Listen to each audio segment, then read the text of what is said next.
Hello dear students. स्वागत है आप सभी का एक बार फिर से हमारे चैनल द एडेप्टिव साइंस में। डियर स्टूडेंट्स, चैप्टर नंबर 1 रासायनिक अभिक्रियाएं एवं समीकरण चल रहा था, तो उसकी 2 क्लासेस कंप्लीट हो चुकी हैं। ये आपका नेक्स्ट पार्ट है, ठीक है। और इसमें जो हम बात करेंगे वो आपका अगला नंबर होगा, ठीक है। नंबर है आपका 9। ये है ऑक्सीकरण अभिक्रियाएं। समझते हैं बेटा, ऑक्सीकरण अभिक्रियाएं क्या होती हैं। इनको ऑक्सीडेशन कहते हैं इंग्लिश में, ऑक्सीकरण अभिक्रियाएं। मैं आपको पहले डेफिनेशन बोल देता हूं बेटा, समझा देता हूं, फिर उसके बाद हम बात करते हैं। ऑक्सीकरण अभिक्रियाओं की डेफिनेशन बहुत सिंपल है। वे रासायनिक अभिक्रियाएं जिनमें ऑक्सीजन का जुड़ना या हाइड्रोजन का निकलना होता है, ऑक्सीकरण अभिक्रियाएं कहलाती हैं। ये बहुत सिंपल बोला है मैंने, ऑक्सीजन और हाइड्रोजन के अकॉर्डिंग। डेफिनेशन डिफरेंट भी हो सकती है, कुछ और भी हो सकती है, वो मैं आपको बता देता हूं कौन कौन सी डेफिनेशन हम दे सकते हैं, बट जो आपको सिंपल लगे आप वो नोट करें। किसी रासायनिक स्पीसीज में यदि ऑक्सीजन जुड़ती है या उससे हाइड्रोजन निकलती है, तो उस रासायनिक स्पीसीज का ऑक्सीडेशन हो रहा है, अर्थात ऑक्सीकरण हो रहा है। तो वे रासायनिक अभिक्रियाएं जिनमें ऑक्सीजन का जुड़ना या हाइड्रोजन का निकलना होता है क्या कहलाती हैं? ऑक्सीकरण अभिक्रियाएं कहलाती हैं। डेफिनेशन आप दूसरी ये दे सकते हैं, ऑक्सीकरण वह प्रक्रम है जिसमें कोई रासायनिक स्पीसीज के धनावेश में वृद्धि होती है या ऋणावेश में कमी होती है। अर्थात जब कोई रासायनिक स्पीसीज एक से अधिक इलेक्ट्रॉनों का त्याग करती है, तो उस समय उसका माना जाता है कि इसका ऑक्सीडेशन हो चुका है, ठीक है। तो ऑक्सीकरण की डेफिनेशन आप डिफरेंट डिफरेंट दे सकते हैं। एक बार फिर से मैं बोल देता हूं, ऑक्सीकरण वह प्रक्रम है जिसमें किसी रासायनिक स्पीसीज के धनावेश में वृद्धि होती है या ऋणावेश में कमी होती है, इसे हम क्या कहते हैं? ऑक्सीकरण कहते हैं। तो मैं यहां पे डेफिनेशन बहुत सिंपल वाली लिख रहा हूं बेटा। वे अभिक्रियाएं वे अभिक्रियाएं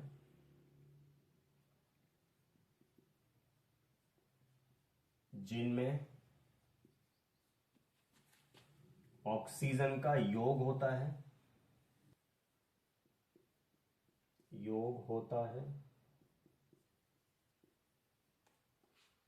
या हाइड्रोजन का निष्कासन होता है।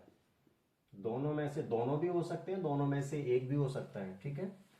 वे अभिक्रियाएं जिनमें ऑक्सीजन का योग होता है या हाइड्रोजन का निष्कासन होता है,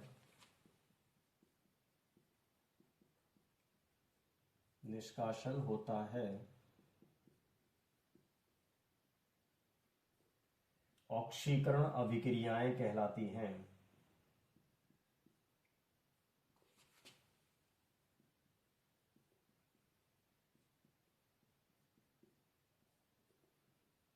बहुत सिंपल डेफिनेशन है आपकी ये वाली, ठीक है, कहलाती हैं। या फिर दूसरी जो डेफिनेशन मैंने आपको बोली आप वो भी लिख सकते हैं कि जब किसी रासायनिक स्पीसीज के धनावेश में वृद्धि होती है या उसके ऋणावेश में कमी होती है, तो अब हम उसको भी ऑक्सीडेशन कहते हैं, अर्थात ऑक्सीकरण कहते हैं। ये डेफिनेशन बहुत सिंपल है। वे अभिक्रियाएं जिनमें ऑक्सीकरण का योग होता है या हाइड्रोजन का निष्कासन होता है, ऑक्सीकरण अभिक्रियाएं कहलाती हैं। इस डेफिनेशन के अकॉर्डिंग ही मैं एग्जाम्पल रख रहा हूं। एग्जाम्पल हम दे सकते हैं कि हमने सल्फर के लिए क्या किया बेटा, ऑक्सीजन के साथ रिएक्ट कराया, अर्थात सल्फर को ऑक्सीजन की उपस्थिति में जलाया, तो सल्फर डाइऑक्साइड बना, यहां पे सल्फर का ऑक्सीकरण हुआ है, ठीक है, आप ये बोल सकते हैं। या फिर एक रिएक्शन और लेते हैं बेटा, ठीक है। यहां पे एक दूसरी लाइन थी कि हाइड्रोजन का निष्कासन होता है, तो इसी के आधार पर मैं एक एग्जाम्पल लेता हूं। मैं एथिल एल्कोहल ले रहा हूं बेटा, CH3CH2OH, ठीक है। ये मेरे पास एथिल एल्कोहल है, इसका मैं ऑक्सीडेशन कर रहा हूं।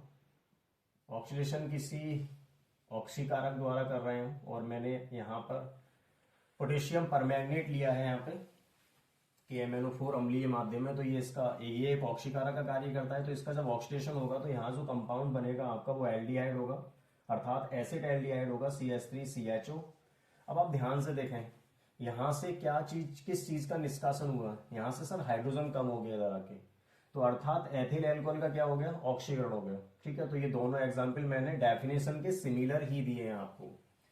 नेक्स्ट पॉइंट रहेगा बेटा आपका, नेक्स्ट जो रिएक्शन है वो है अपचयन अभिक्रियाएं। रिडक्शन रिएक्शंस कहते हैं इनको, अपचयन अभिक्रियाएं। और जो ऊपर डेफिनेशन आपने दी है उसका जस्ट आपको अपोजिट बोलना है। ठीक है, तो एक बार बोलो, सोचो दिमाग में कैसे होगा। वे अभिक्रियाएं जिनमें ऑक्सीजन का योग हो रहा था, तो अब की बार ऑक्सीजन का निष्कासन होना है। वहां पर हाइड्रोजन का निष्कासन था, तो यहां पर हाइड्रोजन का योग होना है। ठीक है, तो डेफिनेशन लिखते हैं। वे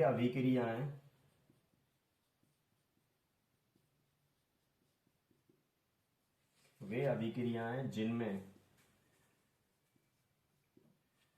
हाइड्रोजन का योग होता है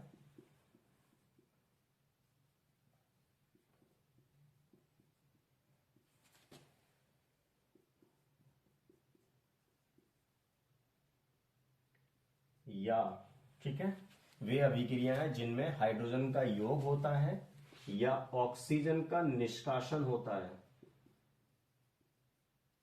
या ऑक्सीजन का निष्कासन होता है,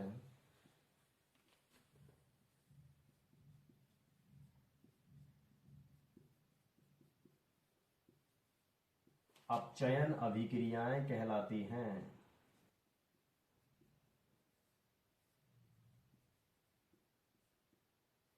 ये कंप्लीट हुई बेटा डेफिनेशन।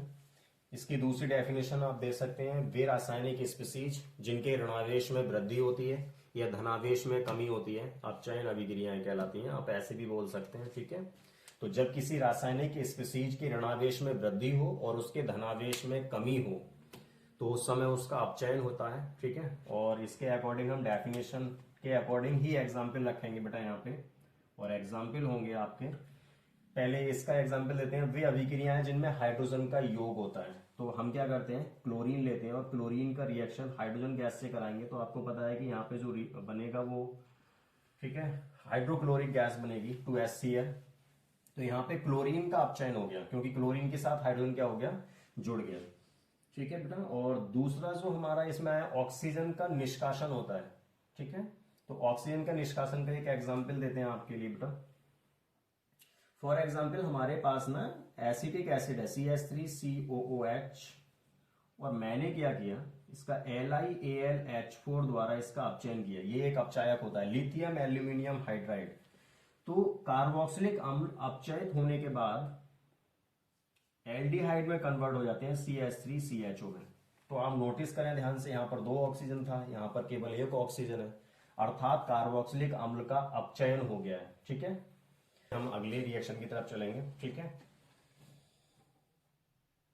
नेक्स्ट नंबर रहेगा बेटा आपका नंबर 11, और ये है रेडॉक्स अभिक्रियाएं। रेडॉक्स अभिक्रियाएं,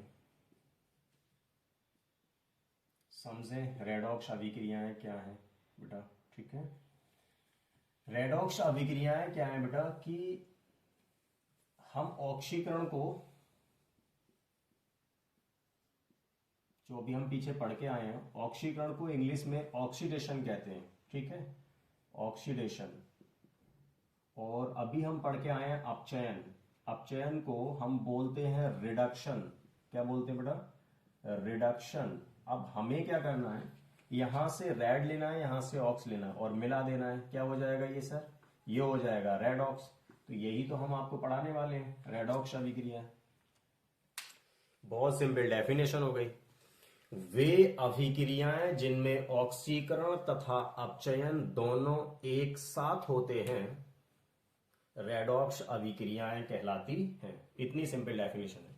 वे रासायनिक अभिक्रियाएं जिनमें ऑक्सीकरण तथा अपचयन दोनों एक साथ होते हैं, अर्थात एक पदार्थ का ऑक्सीकरण होता है और दूसरे का अपचयन होता है, तो ऐसी अभिक्रियाओं को हम रेडॉक्स अभिक्रियाएं कहते हैं। ये इसकी डेफिनेशन है। इसको इरेज करते हैं, डेफिनेशन आपको लिखाते हैं।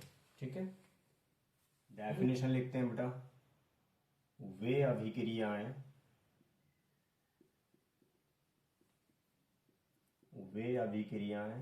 जिनमें ऑक्सीकरण, ठीक है, वे अभिक्रियाएं जिनमें ऑक्सीकरण तथा अपचयन दोनों एक साथ होते हैं,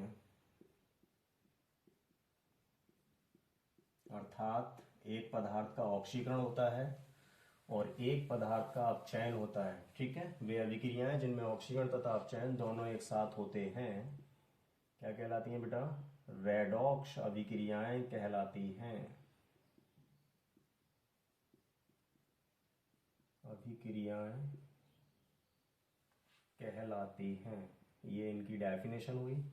मैं एक बहुत सुंदर सा एग्जाम्पल आपके लिए देने वाला हूं इसका, ठीक है, जिसमें एक रासायनिक स्पीसीज का ऑक्सीडेशन होगा और दूसरी रासायनिक स्पीसीज का अपचयन होगा। ठीक है, तो हम क्या करते हैं, SnCl2 प्लस HgCl2, ये दो पदार्थ मैंने लिए हैं। ठीक है, स्टेनस क्लोराइड और ये है आपका मर्क्यूरस क्लोराइड बेटा।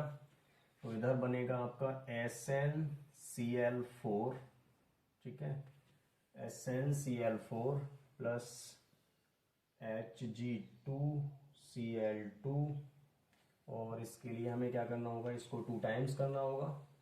जो क्लोरीन यहां से रिलीज होगा वो SnCl4 में कन्वर्ट हो जाएगा। ठीक है, तो ये रिएक्शन हो चुका है कंप्लीट बेटा। देखो जरा ध्यान से एक बार, ये स्टेनस क्लोराइड है और ये मर्क्यूरस क्लोराइड है। ये स्टेनिक क्लोराइड में कन्वर्ट हो गया और ये मर्क्यूरिक क्लोराइड में कन्वर्ट हो गया है। ठीक है, तो अब ध्यान से जरा सोचें आप क्या होने वाला है।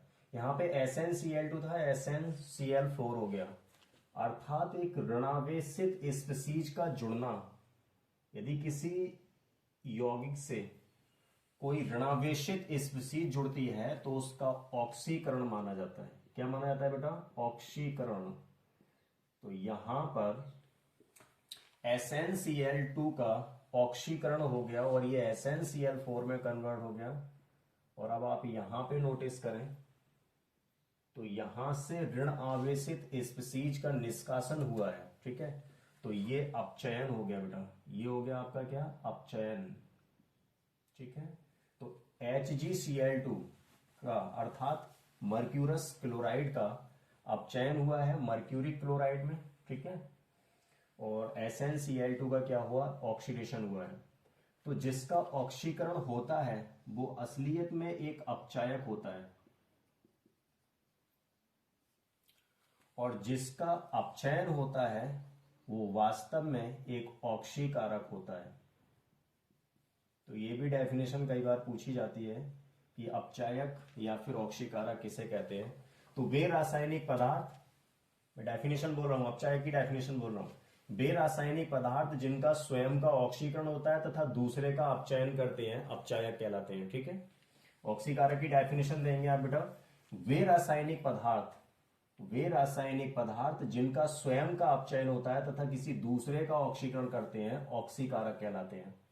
तो इसमें क्या हो जाएगा, SnCl2 एक अपचायक है और HgCl2 एक ऑक्सीकारक है। ठीक है बेटा, और ये आपका कंप्लीट होता है रिएक्शंस के टाइप सभी। ठीक है, सभी टाइप की रिएक्शन मैंने इसमें करा दी बेटा। तो कुछ बेसिक से प्रश्न है इसमें, इस चैप्टर में कुछ क्वेश्चंस पूछे जाते हैं, वो मैं आपके लिए ऐसे ही बता देता हूं। ठीक है, एक प्रश्न पूछा जाता है कि कॉपर सल्फेट के विलयन में लोहे की कील को डालने पर क्या होता है। तो लोहा जो होता है वो कॉपर की अपेक्षा अधिक सक्रिय होता है, क्योंकि विद्युत रासायनिक श्रेणी में कॉपर तो हाइड्रोजन से भी नीचे स्थित है। ठीक है, और आयरन आपका क्या है, विद्युत रासायनिक श्रेणी में हाइड्रोजन से बहुत ऊपर स्थित है। तो आयरन कॉपर को विस्थापित करता है और फेरस सल्फेट का निर्माण करता है, जिससे विलयन का रंग गायब हो जाता है या फिर नीले से हरा हो जाता है। तो ये एक सवाल पूछा जाता है जिसका आंसर मैंने आपको दे दिया है। एक इस चैप्टर में बहुत ज्यादा प्रश्न पूछा जाता है कि संक्षारण से आप क्या समझते हैं। ठीक है ना, संक्षारण क्या होता है, क्षरण क्या होता है असलियत में। तो आप कहेंगे बेटा कि धातुएं जो है वो बहुत ज्यादा सक्रिय होती हैं, बहुत क्रियाशील होती हैं। तो धातुएं वायुमंडल में उपस्थित ऑक्सीजन, जलवाष्प, ठीक है ना, जिसे हम नमी कहते हैं, तो जो सक्रिय धातुएं हैं वो वायुमंडल में उपस्थित ऑक्सीजन तथा जलवाष्प से क्रिया करके अपने ऑक्साइड का निर्माण करती हैं। और ये ऑक्साइड क्या होता है, उनकी सतह से झड़ने तथा गलने लगता है। इस घटना को हम क्या कहते हैं, संक्षारण कहते हैं। ठीक है, तो धातुओं के ऑक्साइड द्वारा, ठीक है ना, धातुओं के ऑक्साइडों का क्षरण होना, ठीक है ना, क्या कहलाता है, संक्षारण कहलाता है। जब धातुओं का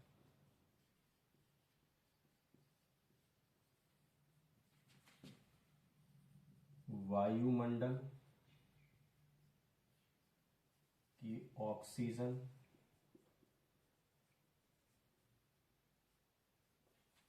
तथा नमी द्वारा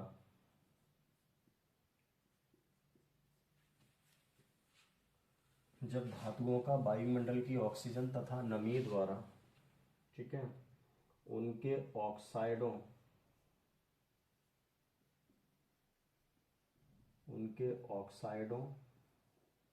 के रूप में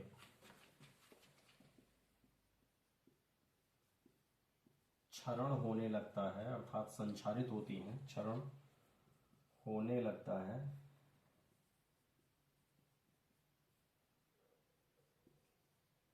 तो इस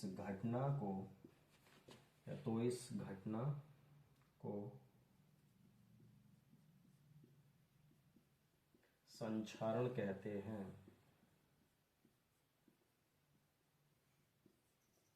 ठीक है, जैसे लोहे पर जब जंग लगती है तो वो झड़ने लगता है और गलने लगता है, इस घटना को हम संक्षारण कहते हैं बेटा। ठीक है, तो संक्षारण से कुछ बचने के उपाय भी हैं। जब डेफिनेशन एक बार फिर से मैं कंफर्म कर देता हूँ। जब धातुओं का वायुमंडल की ऑक्सीजन तथा नमी द्वारा उनके ऑक्साइडों के रूप में क्षरण होने लगता है, अर्थात वो झड़ने लगती हैं, गलने लगती हैं, तो इस घटना को हम क्या कहते हैं? संक्षारण कहते हैं। संक्षारण से बचने के कुछ उपाय भी हैं। संक्षारण से बचने के उपाय, तो जो बहुत सक्रिय धातुएं होती हैं, हम क्या करते हैं, उनकी सतह पर किसी अन्य धातु का लेपन कर देते हैं। ठीक है ना, उसकी परत चढ़ा देते हैं, तो इससे वस्तुएं जो होती हैं संक्षारित होने से बच जाती हैं। ठीक है ना, निकेल या फिर जस्ता की हम क्या कर देते हैं, परत चढ़ा देते हैं। ठीक है, उसका लेपन कर देते हैं, तो इससे नंबर 1 आपका ये हो जाएगा। मैं लिख नहीं रहा हूं, ऐसे ही आपको समझा रहा हूं बस केवल। तो नंबर 1 किसी अन्य धातु का लेपन करने से। नंबर 2 धातुओं की सतह पर पेंट करने से। नंबर 3 धातुओं की सतह पर ग्रीस या तेल लगाने से भी हम उसके संक्षारण को क्या कर सकते हैं, कंट्रोल कर सकते हैं। तो ये संक्षारण से कुछ बचने के उपाय हैं। ठीक है बेटा, मैं इसको इरेज करता हूं। आगे कुछ इस चैप्टर से संबंधित जितने भी टॉपिक हैं मैं उनको समझा देता हूं, ऐसे ही आपके लिए चैप्टर कंप्लीट हो चुका है। नेक्स्ट जो टॉपिक है आपका, जो पूछा जाता है अक्सर कि संतुलित रासायनिक समीकरण से आप क्या समझते हैं, संतुलित रासायनिक अभिक्रिया क्या होती है। तो मैं आपको बता दूं, वे अभिक्रियाएं जिनमें किसी तत्व के परमाणुओं की संख्या समीकरण के दोनों ओर इक्वल होती है, दोनों ओर बराबर होती है, तो ऐसी अभिक्रिया को हम संतुलित रासायनिक समीकरण कहते हैं। ठीक है, नेक्स्ट है बेटा संतुलित रासायनिक समीकरण। ठीक है, संतुलित रासायनिक समीकरण, डेफिनेशन में लिख देता हूं, आपको समझा दिया मैंने, एक बार फिर से बोलते हैं। ऐसी समीकरण, ऐसी रासायनिक अभिक्रिया जिसमें किसी तत्व के परमाणुओं की संख्या दोनों तरफ, समीकरण के दोनों तरफ क्या होती है, समान होती है, संतुलित रासायनिक समीकरण कहलाती है। तो आप लिखेंगे वे रासायनिक समीकरण, वे रासायनिक समीकरण जिनमें किसी तत्व के परमाणुओं की संख्या, ठीक है, परमाणुओं की संख्या समीकरण के दोनों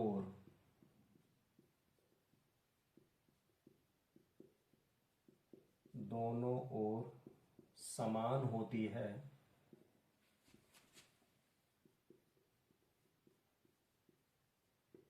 संतुलित रासायनिक समीकरण कहलाती है। ठीक है ना, संतुलित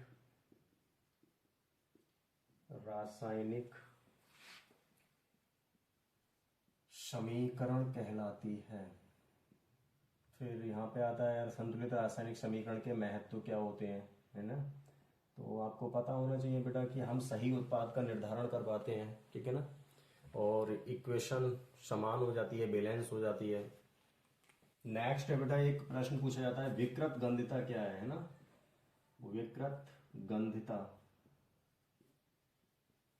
विकृत गंधिता से आप क्या समझते हैं? ये प्रश्न पूछा जाता है तो मैं आपको बता देता हूँ बेटा। विकृत गंधिता क्या है बेटा? जो हमारे खाद्य पदार्थ हैं और खासकर वो खाद्य पदार्थ जो ऑयली होते हैं, जो तेलीय पदार्थ होते हैं, उनको अधिक समय तक रखने से, लंबे समय तक उनको स्टोर करने से उनके स्वाद परिवर्तित हो जाते हैं, उनकी गंध परिवर्तित हो जाती है, ठीक है ना, वो खाने में अच्छे नहीं रहते हैं। इसी घटना को विकृत गंधिता कहते हैं। तो कुछ खाद्य पदार्थों को लंबे समय तक रखने से उनके स्वाद तथा गंध परिवर्तित हो जाते हैं, ठीक है ना, इस घटना को हम क्या कहते हैं? विकृत गंधिता कहते हैं। तो वसायुक्त अथवा तेलीय खाद्य पदार्थों को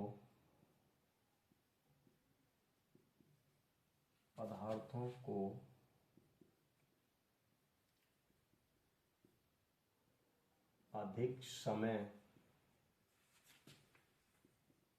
तक रखने से उनके स्वाद, ठीक है, वसा युक्त अथवा तेलीय खाद्य पदार्थों को अधिक समय तक रखने से उनके स्वाद व गंध परिवर्तित हो जाते हैं, परिवर्तित हो जाते हैं। इस घटना को, ठीक है ना, वो खाने योग्य नहीं रहते हैं, वो अच्छे नहीं लगते हैं, ठीक है ना। तो वसायुक्त अथवा तेलीय खाद्य पदार्थों को अधिक समय तक रखने से उनके स्वाद व गंध परिवर्तित हो जाते हैं। इस घटना को विकृत गंधिता कहते हैं, ठीक है, विकृत गंधिता कहते हैं। फिर इनसे बचने के कुछ उपाय भी होते हैं बेटा, ठीक है ना, इसके कुछ उपाय हैं आपके। तो उपाय ये होते हैं कि बेटा जितने भी आपके खाद्य पदार्थ हैं, नंबर 1, उन्हें आप रेफ्रिजरेटर में रखें, अर्थात फ्रिज में रखें, फ्रिज में स्टोर करें, ठंडे स्थानों पर स्टोर करें। दूसरा ये होता है बेटा कि जिस बर्तन में आप उसको स्टोर कर रहे हैं, जिस बर्तन में आप उसको पात्र में रख रहे हैं, वो पूर्णतः वायुरोधी होना चाहिए, ठीक है। तीसरा पॉइंट है बेटा कि अक्सर क्या होता है, जैसे कुछ चिप्स वगैरह होते हैं, जो हमारे खाद्य पदार्थ होते हैं, तो उनमें क्या होता है, उनके पाउचों में नाइट्रोजन गैस को भरा जाता है, ठीक है। तो नाइट्रोजन गैस को हम उनके पाउचों में भर देते हैं, तो उससे भी क्या हो जाता है, हम इससे बच सकते हैं। तो ये कुछ आपके क्या है उपाय हैं जिनसे आप विकृत गंधिता की जो घटना है उससे बच सकते हैं, ठीक है ना। ये कंप्लीट हुआ बेटा चैप्टर आपका। इस चैप्टर के जितने भी इंपॉर्टेंट टॉपिक थे, जो डेफिनेशंस थी, वो मैंने आपको अच्छे से समझाई, ठीक है। आपसे मुलाकात होगी नेक्स्ट चैप्टर में, ठीक है। तो तब तक के लिए अपना ख्याल रखें, सुरक्षित रहें। जय हिंद, जय भारत। करो।